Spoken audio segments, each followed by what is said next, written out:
Bienvenidos a Tecnología y Negocios, un podcast para difundir la innovación y acercar la tecnología a las empresas españolas.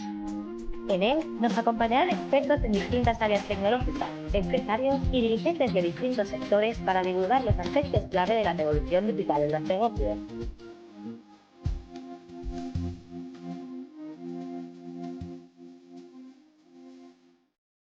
Hola, bienvenidos una vez más a Podcasts de Tecnología y Negocios, un podcast de Cámara Valencia, para hablar sobre todos los temas relacionados con transformación digital y economía digital. Hoy estaremos con la inteligencia artificial, como la computación cuántica y la biología sintética. Y en el día de hoy nos acompaña Daniel Lemper, quien es un emprendedor y empresario del sector tecnológico con más de 4 décadas de experiencia. Quien ha sido empresario en diferentes proyectos en Argentina y en los últimos años ha incursionado en España con Lemper Ibérica, que es una empresa especializada en consultoría de implantación de soluciones tecnológicas, y además la empresa acompaña a sus clientes en los procesos de transformación digital que lleva. Hoy hablaremos sobre estos temas tan importantes. Bienvenido, Daniel, muchísimas gracias por tu tiempo y por compartirnos tu expertise el día de hoy. Así que nada, separándolo un poco por temas, ¿cómo se puede entender la inteligencia artificial desde el contexto de la globalización?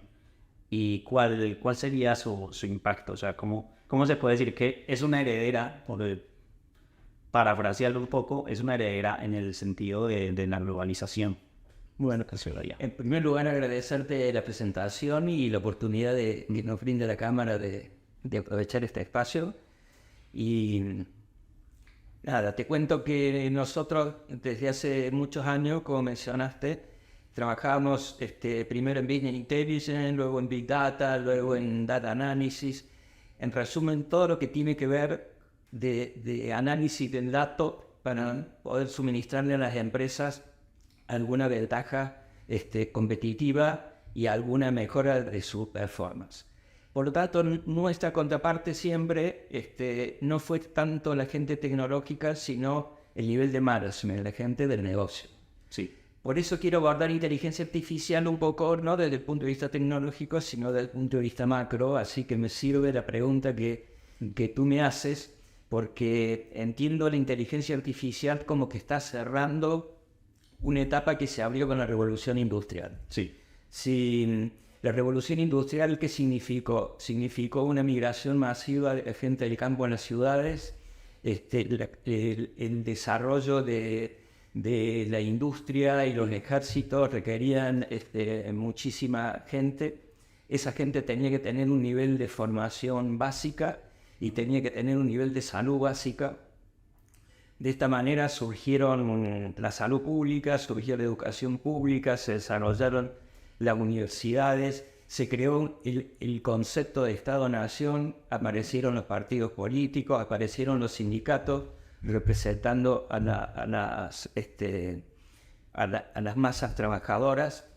Y esto es lo que, en pocas palabras, es lo que nosotros denominamos Occidente. Este proceso tuvo determinadas etapas de crecimiento, primero un aspecto de expansión geográfica, luego financiera, y la última etapa fue la globalización. La globalización fue la expansión del capital por todo el mundo, buscando mejores costos de producción y al mismo tiempo ampliando mercados. Pero la mala noticia es que la Tierra es redonda y eso tenía que agotarse en algún momento. Sí, actualmente los recursos son finitos. Tal cual. Y lo que pasó fue que se trasladaron fábricas de Estados Unidos a China, a Sudáfrica, a India, a Brasil. Creció la economía de China, creció la economía de India. Se daba la paradoja de que era más barato fabricar un auto en China y transportarlo a Estados Unidos que fabricarlo en Estados Unidos. Sí. Pero todo eso empieza a entrar en crisis con el desarrollo de la economía de China y luego explota con la pandemia. Claro. Y la pandemia crea grandes problemas logísticos, aumenta el precio del petróleo, empieza la competencia entre China, India con Estados Unidos, y entonces la globalización empieza a mostrar signos de agotamiento. Entonces, la gran pregunta es, ¿cómo hace la economía para seguir creciendo? La tasa de mayor rentabilidad que es imprescindible para que la economía del mundo crezca, no se podría conseguir con la globalización. Y la respuesta empieza a verse que la da la robotización y la inteligencia artificial. ¿Por qué? Porque la automatización de las fábricas implica que, si bien requiere una inversión inicial, baja los costos, baja los problemas sindicales, baja los costos laborales, y de esta manera hay una tendencia muy fuerte a que cambie todo el panorama laboral en el mundo. Sí. Como todas las cosas, esto no es gratis.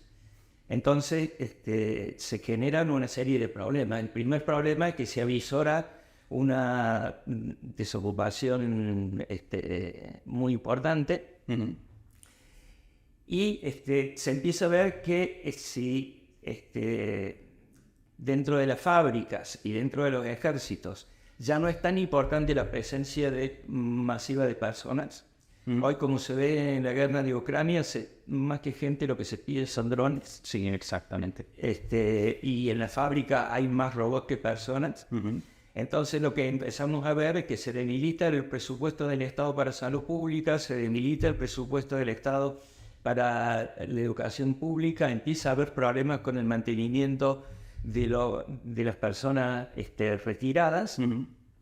Es decir, se empieza, todo lo que eran los fundamentos de la organización de los estados occidentales empieza a debilitarse. Y entonces esto trae un problema muy de fondo, es que si el Estado, los partidos políticos, los sindicatos, las fábricas tienen una importancia, un peso diferente, todas las cadenas de valor se alteran. Claro. Y entonces, cuando hablamos de inteligencia artificial, más que preocuparnos por si le va a quitar el trabajo, tenemos que pensar que todas las cadenas de valor van a cambiar y eso nos va a dar oportunidad para posicionarnos mejor. Es decir, si bien la inteligencia artificial va a hacer muchos trabajos que son repetitivos y que nos lo van a quitar, hay algo que no nos van a poder quitar, que es la creatividad, que es la principal habilidad que tiene el ser humano, y la tenemos que poner al servicio de tener muy claro cómo se va a producir la reorganización de la sociedad con todas estas herramientas que están en desarrollo. Lo distintivo es que el tiempo es muy vertiginoso, el tiempo de desarrollo. Tú ves que, desde que surgió Internet hasta que hoy nos comunicamos a través de las redes y los celulares, ha cambiado totalmente la forma de que la sociedad se comunica, y eso ha llevado 20 años. Bueno, la inteligencia artificial se está imponiendo en 2 o 3, y entonces esto obliga a tener muy claros todos estos cambios a corto plazo. Vale. Bueno, es muy interesante todo el panorama que das en ese sentido y por supuesto, o sea, al final los procesos van a optimizarse mucho más con el modelo económico y tecnológico actual, y también creería que hay que ser consciente de los peligros que puede conllevar esta nueva tecnología y este nuevo método de hacer dinero, por así ponerlo, porque también desde tu perspectiva, ¿cuál sería la concepción que se puede dar a nivel del impacto en la cadena de valor de las organizaciones que mencionas, y también cómo puede la inteligencia artificial ser controlada, ¿sí? O sea, y cuáles son los actores principales que pueden jugar ese rol de control o de vigilancia en la misma inteligencia artificial y los peligros que representa? A ver, es como muy amplia la pregunta, pero vamos por partes. Sí. Lo primero es que había ciertos paradigmas de la relación entre las empresas que van a cambiar. Empieza el concepto de la integración vertical, de que una empresa tenía que hacer todos los insumos internamente, empieza a cambiarse por una economía en red, y esto tiene que ver con las cadenas de valor, donde es preferible sacar algunos costos de producción o algunos insumos a terceras partes y establecer relaciones entre las empresas más que hacerlo internamente. ¿Por qué? Porque eso variabiliza costos que antes eran fijos. Entonces, pero para poder hacer eso requiere que las organizaciones tengan relaciones más transparentes y más íntegras que las que tenían en el pasado. Entonces, el primer punto es, ahí hay una oportunidad de pensar la relación entre las empresas de otra manera y hay que ver cómo se está desenvolviendo el mercado para definir la cadena de valor. Sí. Ahora, ¿qué peligro genera esto? En la medida que la forma de producción cambia, hay muchas cosas que antes eran monopolio del Estado que empiezan a pasar a manos de particulares. Si tú te pones a ver, Ucrania para poder invadir Crimea dependía de un particular que era el dueño de Starlink que le habilitara las comunicaciones. Sí. Si te pones a ver las próximas expediciones al espacio, las hace SpaceX y no las hace la NASA. En otras andas, claro, ya ahora la carrera espacial se volvió una carrera corporativa prácticamente. Exactamente. Contrario a lo que ocurría hace 50 años. Exactamente. El desarrollo de la inteligencia artificial pasa lo mismo. Entonces eso provoca un debilitamiento del Estado y el Estado, que era como el que tenía el monopolio de la fuerza y tenía a cargo la educación pública y la salud pública, esa función las brinda cada vez de forma más deficiente y tampoco puede controlar el monopolio de la fuerza. Sí. Entonces eso obviamente genera muchos peligros y que se ha expresado ahora hace muy poquito en que no pueden proteger a Trump. ¿Sí? Sí. Y además, bueno, daría para dar muchísimos ejemplos al respecto. Entonces, la pregunta es, ¿cómo se va a controlar la inteligencia artificial para evitar que a lo mejor un hacker que tiene la habilidad de poder entrar a determinada red no ponga en peligro, a partir de fake news o lo que fuera, no ponga en peligro la estabilidad política hasta del mundo? Sí. Entonces, hay distintos criterios. Hay un criterio más liberal que el de Estados Unidos, hay un criterio de la Unión Europea que ha establecido ciertas normas de control y hay un criterio de China que es mucho más restrictivo. Veremos cuál de ellos se impone. Pero lo característico es que todas las tecnologías, a medida que empiezan a crecer y a imponerse, van bajando los costos. Y en la medida que van bajando los costos, se van haciendo de utilización cada vez más masiva. Sí. Yo creo que hay solamente una tecnología que en este proceso pudo controlarse y pararse, que es la energía atómica. ¿Por qué razón? Porque si esto no se paraba, el mundo explotaba. Entonces, los propios creadores de la inteligencia artificial, viste que el propio CEO de Open ahí ha hecho declaraciones al respecto, ¿cómo hacer para controlar? La gran pregunta es, si se va a poder regimentar y controlar como se controló la energía atómica, o eso va a escapar al control y va a producir tremendos problemas de todo tipo, desde que no se va a poder saber cuál noticia es cierta o cuál no, hasta poder perder el control de determinado robot o automático, ¿no? Sí, efectivamente, a nivel de los medios de comunicación, por ejemplo, se habla mucho de la posverdad y actualmente ese es uno de los principales peligros que consideraría yo que aborda ahora la generación de estos contenidos con IA. Viendo todo este escenario y me gustaría hacer el ejercicio de ir un poco más allá y para hablar también de otros tipos de tecnología disruptiva, es como tecnologías emergentes, por ejemplo la computación cuántica, que si bien ya la inteligencia artificial está cambiando la manera como interactuamos con las máquinas y como la información se procesa, como esa nueva capacidad de procesamiento a nivel cuántico, que ya hay una serie de actores que están desarrollando modelos muy interesantes, equipos que van a unas velocidades nunca antes vistas y digamos, ¿Cómo crees que pueda ser el impacto de este campo de la tecnología emergente y que es tan fascinante en el mundo actual? O sea, ¿hacia dónde crees que puede ir todo el camino que acabas de mencionar en cuanto a globalización y demás con estos nuevos actores, como el caso de la computación cuántica? Bueno, la computación cuántica está mereciendo inversiones muy grandes, ¿no? De Microsoft, de Ford y de otras organizaciones. Todavía está en pañales, pero ya ha tenido avances muy importantes.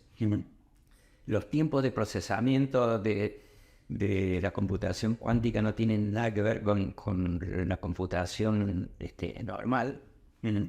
Y esto puede llegar a cambiar muchísimas cosas. Entre ellas, para no extenderme mucho, lo principal en donde primero va a impactar va a ser en el sistema financiero mundial, que la encriptación de la información en el sistema financiero se basa en que alguien no tiene tiempo de descifrar una encriptación en el tiempo que se usa. La velocidad de la computación cuántica va a dejar en el pasado eso y pondría en peligro la seguridad de todas las comunicaciones financieras, inclusive militares, en futuro. Así que hay que pensar otro sistema de seguridad.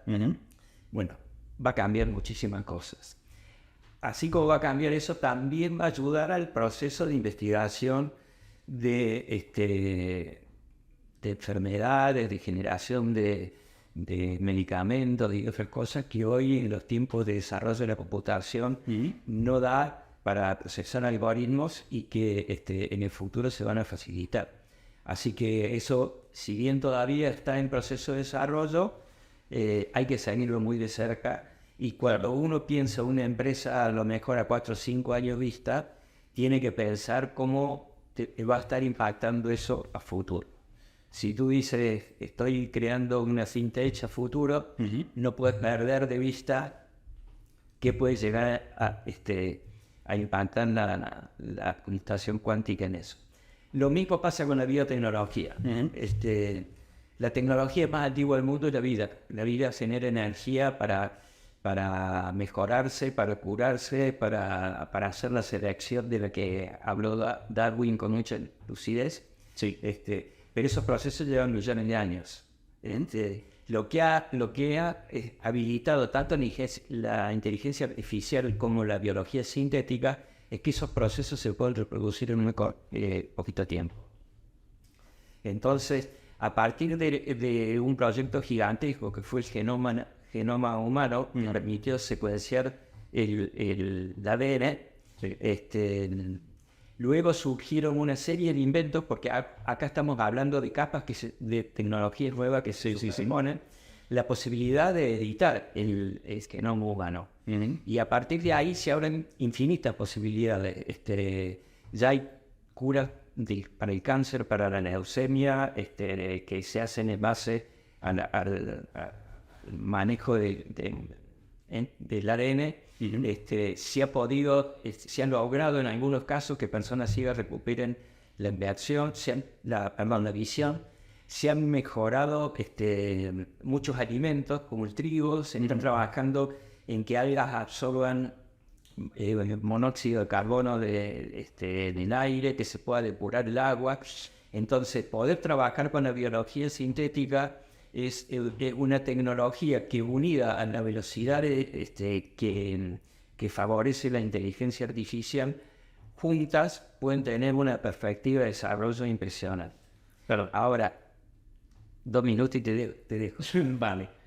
Toda mejora tiene muchísimos peligros. Ya ha habido un caso en China de que se han producido a partir de manipulación de ADN personas. Eso ha generado críticas éticas de todo tipo y se ha parado ese proceso. Pero piensa en que hoy cuando te imaginas un robot, estás pensando en algo de metal y posiblemente con la biología sintética ya puedas pensar en que se pueda generar vida a partir de un laboratorio. Hoy hay impresoras de ADN que cuestan, que te venden un kit por $1.300, $1.500. ¿En serio? Entonces, mucho ojo con eso, porque también hay que estar alerta a cómo se desenvuelve todo ese proceso. Entonces, de nuevo, cuando se hacen desarrollo o planificaciones estratégicas en la empresa, hay que estar atentos, sobre todo cuando hablamos del plano de la salud, de la higiene, de la educación. Hay que pensar en estas tecnologías que se van superponiendo. Es decir, nosotros hoy no podemos imaginar la vida sin el celular, pero para que el celular existiera hizo falta que esté internet, que hubiera fibra óptica, que tuviera la voz sobre IP y una serie de cosas.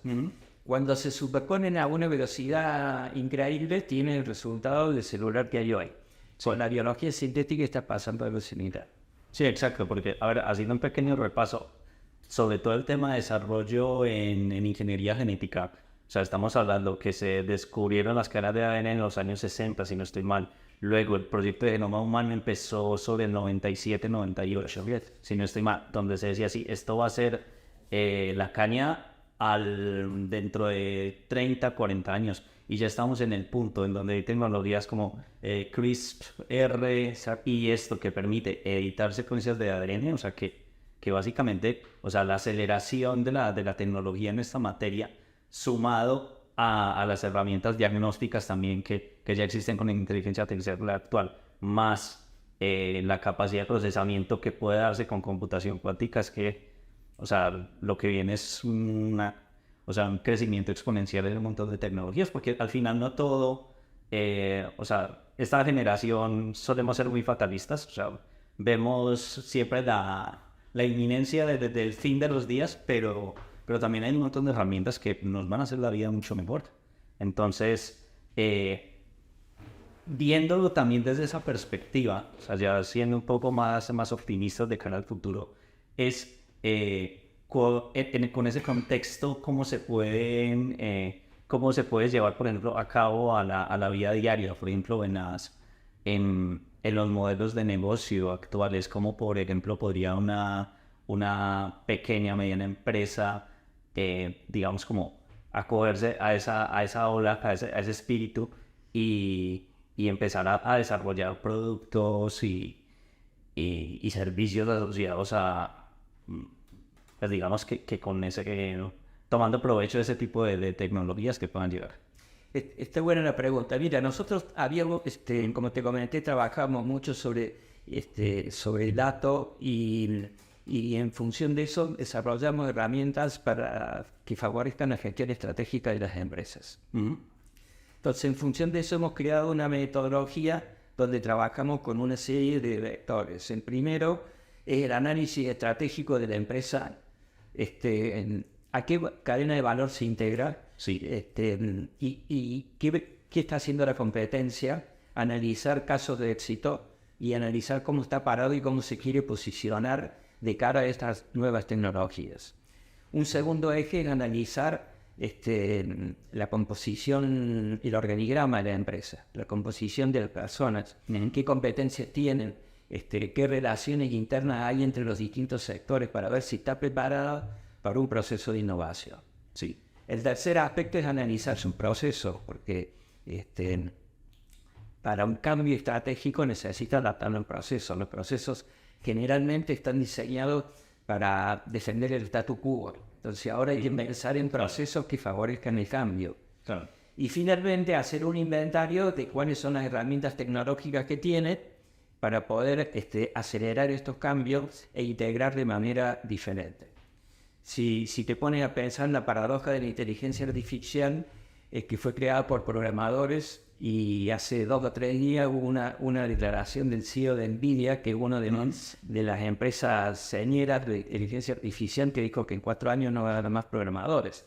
Ya. Posiblemente exagero, pero lo cierto es que cuando una empresa tiene que pensar en innovación, antes pensaba en un desarrollo de programación y hoy tiene que pensar en cosas que están hechas y cómo integrarlas. Entonces la manera de encarar soluciones tecnológicas ha cambiado mucho.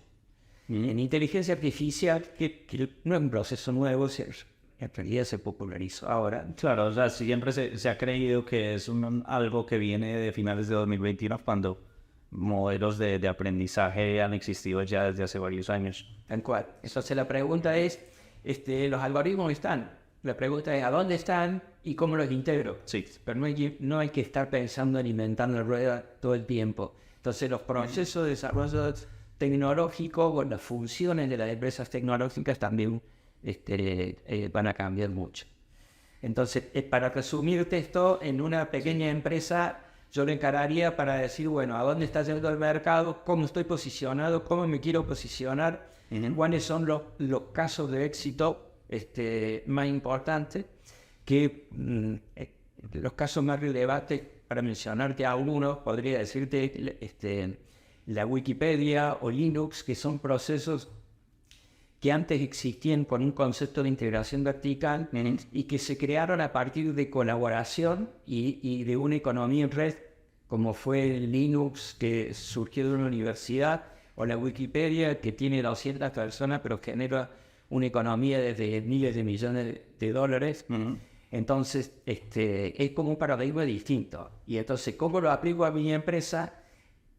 ¿Qué personas tengo para llevar adelante esa estrategia? ¿Cómo modifico los procesos? ¿Y cómo me apoyo en la tecnología para que ese proceso sea exitoso?